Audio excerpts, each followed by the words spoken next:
There's nothing quite like the joy of adoption day. But Echo, seen here, never made it home to the Azizi family. I don't see where a 10-month-old puppy who is adoptable at 2 in the afternoon is suddenly on death row at 11 o'clock the next morning.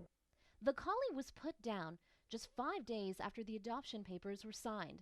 Before the ink was dry, Echo had nipped at his future owner in front of West Vancouver SPCA staff. While the Azizis insisted it wasn't a big deal, the decision was made. The dog had to die. He was put down at 10 months and 2 weeks old. And I just find that unacceptable. Now the grieving family has hired an animal welfare lawyer, not to sue the SPCA, but to work with them towards a ban on euthanizing puppies with behavioral issues. It doesn't necessarily mean that they're dangerous or they're doing things that are wrong. They just need to be trained. Every year, around 2 to 3% of dogs at the BC SPCA are euthanized due to behavioral issues. Now, the organization says there is no need to overhaul euthanasia policies, saying that they don't take euthanasia decisions lightly or without expertise. We keep detailed records on our animals' interactions with staff and volunteers and the public in our shelters, and we review all of that information. Behind the final call to end a dog's life is a team that often includes animal behaviorists.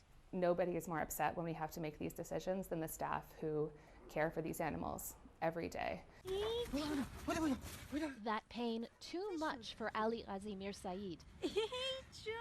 The former volunteer quit the West Vancouver SPCA this month. After 2 young dogs he cared for, Hunter and Chuck, were both put to sleep. I was really shocked, especially because they were young dogs. Hunter was euthanized after mauling a cat. Chuck showed aggression towards other dogs.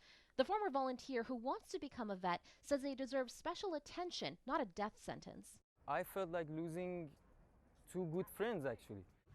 And while Echo never got the chance to prove he could thrive with the right family, the Azizis hope the SPCA can be trained to be more open-minded, because the excitement of bringing home a new puppy should never end in heartbreak. Nagar Moshahedi, Global News.